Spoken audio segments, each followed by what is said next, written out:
So, welcome to another cheery post from the baldy guy with the glasses. This one's titled, "I'm not afraid to die.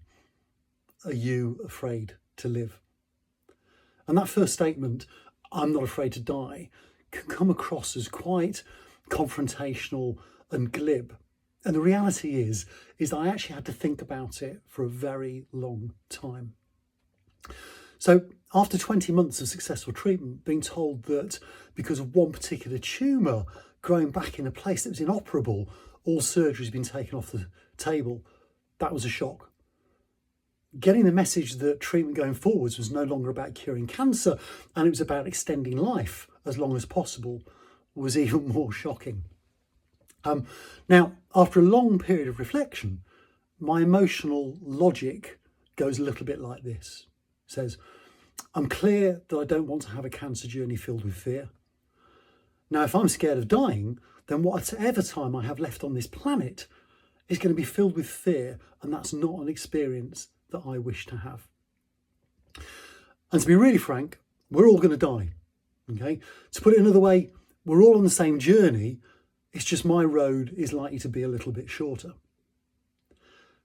This sense of inevitability means I have no control over the fact that one day I will die, and I personally have little control over when it's going to be.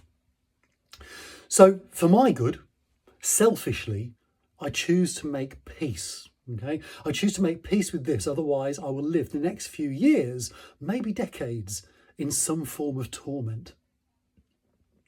So that's what I've done. I am at peace with the fact that my life will be shorter as a result of this cancer. Now, this doesn't mean that I don't have moments of sadness. This is back to my previous video where I said, just because I'm trying to live a cancer journey filled with joy, it doesn't mean I'm always up all the time and I don't have moments of down.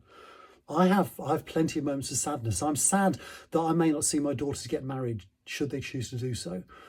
I'm sad that I may not see my grandchildren should my daughters choose to have grandchildren. I'm sad that I may not see my youngest grandson, who's a talented guitar player, play his first rock gig. And I'm sad that I may not see his older brother's football team win their first game.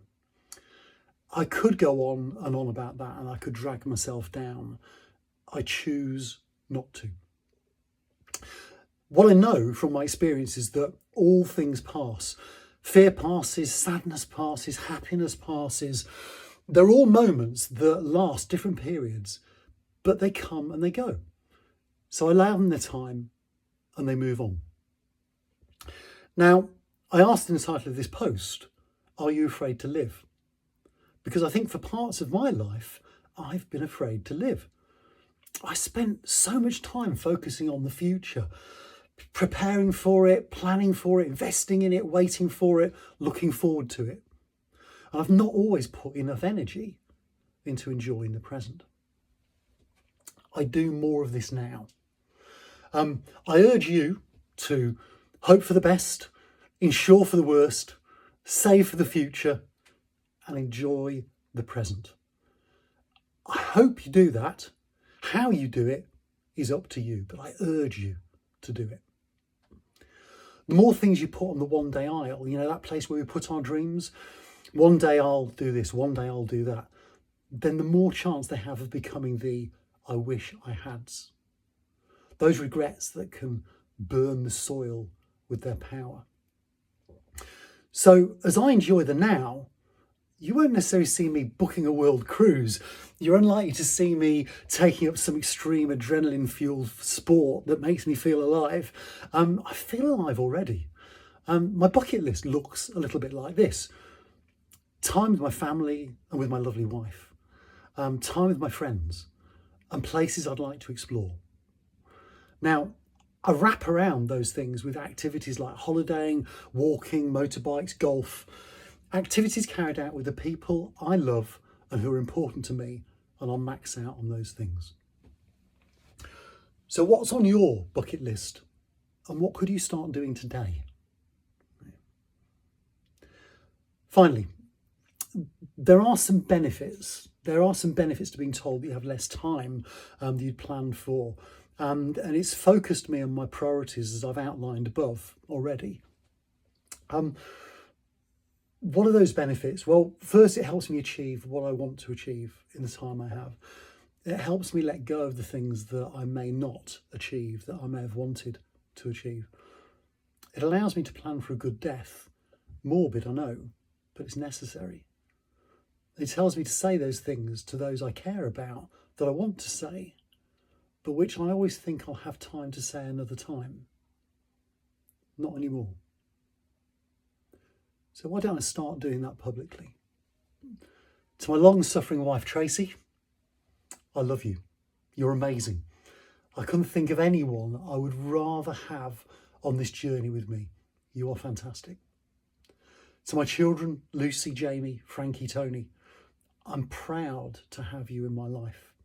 You make me proud, and I love you. To my friends, thank you. Thank you for your friendship. And I know this can come across as soppy, but I love you. I love you all. Okay. And just because I've said it, it doesn't mean that I will not say it again and again and again. Because after all, it's worth saying. So why am I pricking and provoking you with this post? Because I care. Okay? Because I think that if we choose to, we can consciously enjoy our cancer journey much more than we are conditioned to. Plus, my friends and I are setting ourselves a challenge of raising a lot of money for great causes that we want to support. The link to our fundraising page is here.